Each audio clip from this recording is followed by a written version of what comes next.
Hi, my name's Kaylee Goings. I'm a registered dietitian at Mainline Health Systems, and today we're going to be talking about ways to increase fruits and vegetables during pregnancy. So our focus today is going to be on squash and corn chowder.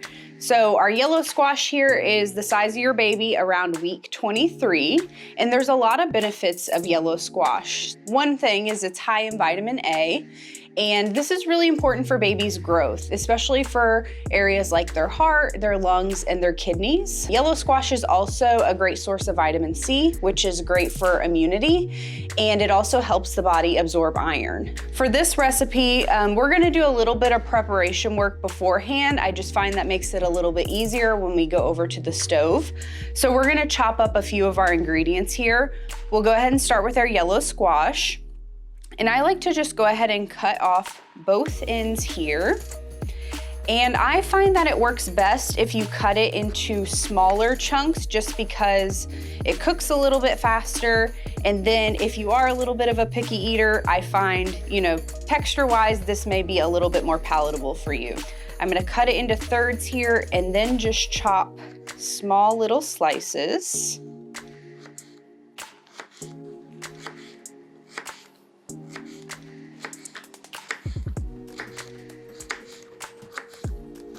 All right, and we'll add those to our bowl here. We're gonna chop about 3 of these yellow squash. As you can see, I already started on some of these.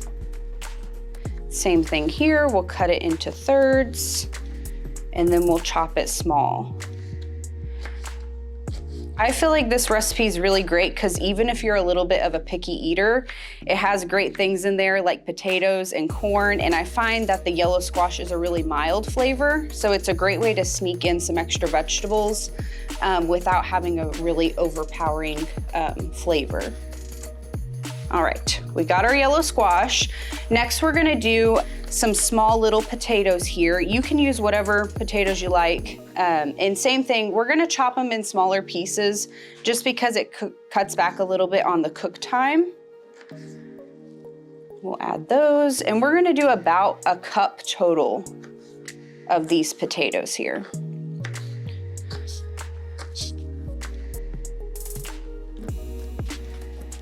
All right.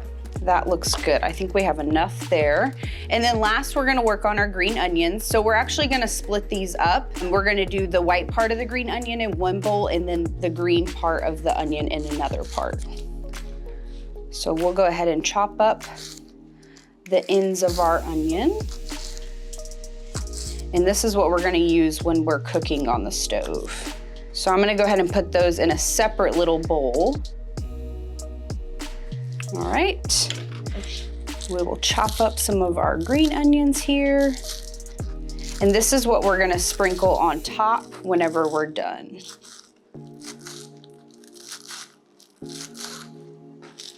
All right.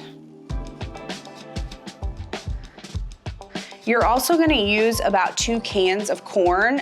You can go ahead and drain and rinse them at this point and set them aside. And so now that we have all of our ingredients prepped, we're gonna go ahead and head over to the stove. First, we're gonna start with about 2 tablespoons of butter. And just go ahead and throw that in there, and we're gonna let it melt first. And next, we're gonna add our squash.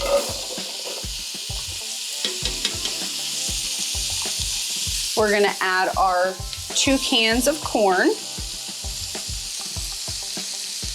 And then we're gonna add the white part of our green onions. And we're gonna add some salt in here as well. And I also like to add a little pepper.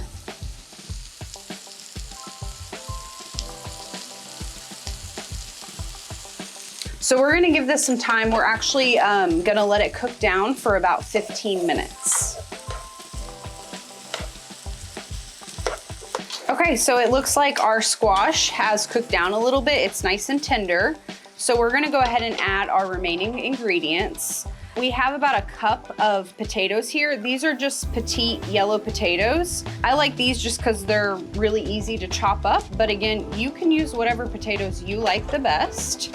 We're also gonna add about 2 cups of milk in here, and I'm using a low-fat milk.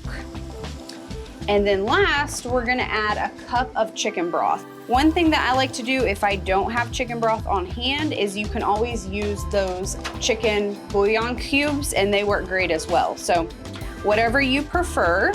And then we're gonna bring this to a boil and we're gonna turn down the heat a little bit after that and let it simmer for about 10 minutes until those potatoes get nice and soft.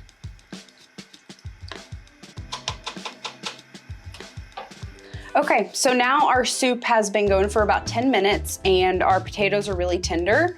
Now an extra step that I like to do just to kind of thicken up this chowder is if we break down or blend up some of those potatoes, it actually will kind of thicken up the soup. So one thing you can do is take a couple cups out of here and blend them up. Now, for simplicity's sake, I like to just take a whisk here and just kind of break up some of those potatoes and our other vegetables. Essentially, it's gonna do the same thing as our blender, and it's one less thing we have to clean up at the end.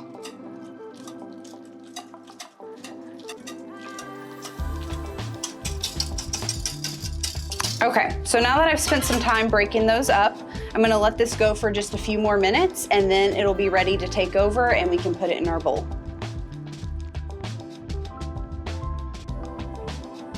All right, it looks like our chowder is all done, so we're gonna put the finishing touches on it. It smells so good. So I will say, if you're a picky eater, I definitely think this is worth giving it a try. It looks amazing. So I'm gonna scoop some into my bowl here. And then we're just gonna add a little bit of our green onions on top. So just kind of sprinkle them on top. And then we're gonna add a little bit of cheese as well. And that's it, looks amazing. For more recipes like this, check out our website at mainlinehealth.net.